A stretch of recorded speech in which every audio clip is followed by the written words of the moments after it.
Both are affirmation. Secretary General. Bihar Shri Nitish Kumar.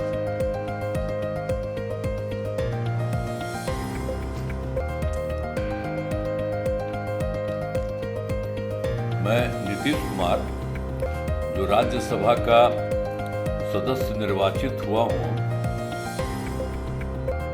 सत्य निष्ठा से प्रतिज्ञान करता हूँ कि मैं विधि द्वारा स्थापित भारत के संविधान के प्रति सच्ची श्रद्धा और निष्ठा रखूँगा। मैं भारत की प्रभुता और अखंडता अक्षुण्ण रखूँगा तथा जिस पद को मैं ग्रहण करने वाला हूँ उसके कर्तव्यों का श्रद्धापूर्वक निर्वहन करता हूँ। आपका नमन सर, प्रणाम सर। लेकिन आज बिना सीएम पद से इस्तीफा दिए नीतीश कुमार राज्यसभा पद की शपथ ले लेते हैं। बिहार की राजनीति फिर से अपने सबसे बड़े दिलचस्प मोड़ पर खड़ी है। पलटू चाचा कहते हैं उनको लोग, लेकिन यही है पॉलिटिकल इंजीनियरिंग। लेकिन अब आगे क्या हो सकता है? गेम किसके हाथ में है? आज स्थिति यह है कि नीतीश कुमार ने मुख्यमंत्री पद से इस्तीफा नहीं दिया है, लेकिन दिल्ली में जाकर राज्यसभा सांसद के रूप में शपथ ले ली है। अगर नीतीश के हिसाब से डील अभी भी पक्की नहीं होती है तो नीतीश कुमार कुछ भी कर सकते हैं। जो नाम काटने में आगे है, जिसका नाम सबसे आगे रखा जाता है, उसका पत्ता सबसे पहले कटता है। बीजेपी ने यह कई बार साबित कर दिया है। राजनीति फिर लालू को छोड़कर एनडीए, फिर एनडीए को छोड़कर महागठबंधन, फिर महागठबंधन को छोड़कर एनडीए, फिर आरजेडी और फिर दोबारा एनडीए। यह सिर्फ पलटी नहीं है, यह राजनीतिक इंजीनियरिंग है जिसकी मिसाल है नीतीश कुमार। पलटी मारने का मिसाल उन्होंने कितनी बार कायम किया है। बिहार की राजनीति एक ऐसे मुहाने पर खड़ी है जहां कोई किसी पर भरोसा नहीं कर रहा है। न बीजेपी नीतीश पर भरोसा कर रही है और नीतीश तो किसी पर करते ही नहीं है। यह नीतीश ने साबित कर दिया है। अब कैसे, इस वीडियो में पूरा बताएंगे आपको। बन रहिएगा अंत तक। अगर हमारे चैनल को आपने सब्सक्राइब नहीं किया है तो सब्सक्राइब कर लीजिएगा। आइडियल एक्सप्रेस न्यूज की खबर बिहार की राजनीति पर लगातार बनी हुई है। नीतीश कुमार राज्यसभा पद का शपथ ले लेते हैं। इससे पहले की कहानी आप देखिए। नीतीश के इस्तीफे का इंतजार होता है कि वो एमएलसी पद से इस्तीफा देंगे, जबकि एक दिन पहले नितिन नवीन पहुंचते हैं इस्तीफा देने, लेकिन बीजेपी रोक देती है। कहती है रुको, क्या पता नीतीश इस्तीफा ना दें और हमारा एक विधायक कम हो जाए। इसी वजह से नीतीश के बाद उनका इस्तीफा होता है। लेकिन आज बिना सीएम पद से इस्तीफा दिए नीतीश कुमार राज्यसभा पद की शपथ ले लेते हैं। बिहार की राजनीति फिर से अपने सबसे बड़े दिलचस्प मोड़ पर खड़ी है। अब इस बार खेल के केंद्र में है नीतीश कुमार।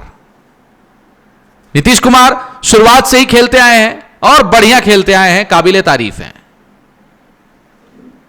पलटू चाचा कहते हैं उनको लोग, लेकिन यही है पॉलिटिकल इंजीनियरिंग। सभी लोग आए, सत्ता में गए, आए, बैठे, उठे, लेकिन नीतीश कुमार जस के तस हैं। कारण पलटी मारना। अगर पलटी नहीं मारेंगे तो कोई ऑप्शन भी नहीं है। आज बात इसी पे करते हैं कि नीतीश कुमार ने शपथ तो ले ली, लेकिन अब आगे क्या हो सकता है? गेम किसके हाथ में है? तो भैया गेम अभी भी नीतीश कुमार के हाथ में ही है। नीतीश फैक्टर ही काम कर रहा है। नमस्कार, मेरा नाम प्रियांशु झा है। आइडियल एक्सप्रेस न्यूज देख रहे हैं आप। वही नीतीश कुमार जिन्हें लोग बिहार का चाणक्य कहते हैं, जिन्होंने आज राज्यसभा पद की शपथ ले ली।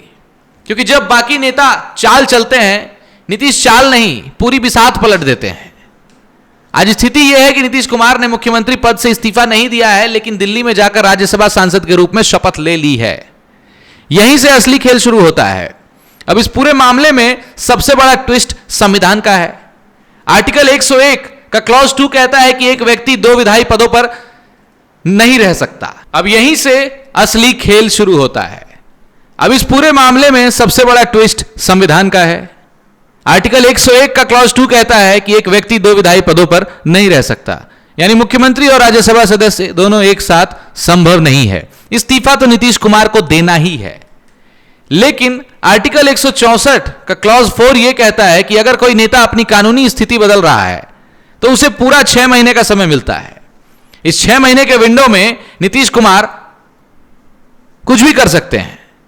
इसका मतलब यह है कि राज्यसभा की शपथ लेने के बावजूद भी नीतीश कुमार अपनी चाल चल सकते हैं। यही है नीतीश कुमार का चाणक्य विंडो। राज्यसभा की शपथ लेने के बावजूद नीतीश कुमार के पास अभी भी पूरे 6 महीने का समय है यह तय करने के लिए कि वो मुख्यमंत्री पद छोड़ेंगे या नहीं, बिहार की राजनीति में रहेंगे या नहीं, और दिल्ली की राजनीति में उनका रोल कितना बड़ा होगा। अगर नीतीश के हिसाब से डील अभी भी पक्की नहीं होती है तो नीतीश कुमार कुछ भी कर सकते हैं। और सच यह है कि अगर उनके हिसाब से खेल नहीं बैठता, डील क्लियर नहीं होती या राजनीतिक समीकरण बिगड़ते हैं तो नीतीश कुमार कभी भी कहीं भी किसी भी गठबंधन में घुसकर पूरा खेल पलट देने की ताकत रखते हैं। इसीलिए कहा जा रहा है डील ऑलमोस्ट डन है। हालांकि डील ऑलमोस्ट डन है पर नीतीश फैक्टर अभी भी सबसे बड़ा है। अब बात करते हैं आगे क्या हो सकता है। अगले मुख्यमंत्री की रेस पूरी तरह से खुली हुई है। नाम सबसे ज्यादा तेज सम्राट चौधरी और विजय कुमार सिन्हा के चल रहे हैं, लेकिन बीजेपी एक ऐसी पार्टी है जो नाम काटने में आगे है। जिसका नाम सबसे आगे रखा जाता है उसका पत्ता सबसे पहले कटता है। बीजेपी ने यह कई बार साबित कर दिया है। और एक सरप्राइज नाम है जो पार्टी के अंदर खाने बात चल रही है, लेकिन असली बात यह है कि जब तक नीतीश की 6 महीने वाली कॉन्स्टिट्यूशनल विंडो खुली हुई है तब तक बिहार का अगला मुख्यमंत्री फाइनल मान लेना गलती होगा। अब एक नजर उनके राजनीतिक सफर पर डालते हैं। जेपी आंदोलन से नीतीश कुमार ने शुरुआत की, लालू यादव के साथ राजनीति, फिर लालू को छोड़कर एनडीए, फिर एनडीए को छोड़कर महागठबंधन, फिर महागठबंधन को छोड़कर एनडीए, फिर आरजेडी और फिर दोबारा एनडीए। यह सिर्फ पलटी नहीं है, यह राजनीतिक इंजीनियरिंग है जिसकी मिसाल है नीतीश कुमार। पलटी मारने का मिसाल उन्होंने कितनी बार कायम किया है और यह सबसे ऊंची कला है नीतीश कुमार की। यही वजह है कि बिहार में सरकारें गिरती है पर नीतीश नहीं गिरते हैं, क्योंकि नीतीश सिर्फ नेता नहीं रणनीतिकार हैं और चाणक्य मान लेते हैं, मानना पड़ेगा भैया। तो अब पूरा देश देख रहा है कि बिहार का अगला मुख्यमंत्री कौन होगा और नीतीश कुमार दिल्ली की राजनीति में कितनी दूर तक जाएंगे। एक बात तय है, जब तक 6 महीने पूरे नहीं होते नीतीश का खेल खत्म नहीं होगा। हालांकि 1-2 दिन में सूत्रों के हवाले से खबर आ रही है नीतीश कुमार मुख्यमंत्री पद से इस्तीफा दे देंगे और नई सरकार बनाने की बात हो रही है। Bihar is waiting, India is watching और पिक्चर अभी खत्म नहीं हुई है, पिक्चर अभी बाकी है मेरे दोस्त। नीतीश कुमार ऐसा कह रहे हैं, हालांकि मुंह से नहीं बोला है, लेकिन उनका चेहरा स्पष्ट रूप से यह चीज कहता है और उनकी जो चालें हैं, उनकी जो हरकतें हैं, यह स्पष्ट रूप से बताती है कि अभी भी पिक्चर बाकी है। बने रहिए आइडियल एक्सप्रेस न्यूज के साथ, देखते रहिए आइडियल एक्सप्रेस न्यूज। धन्यवाद।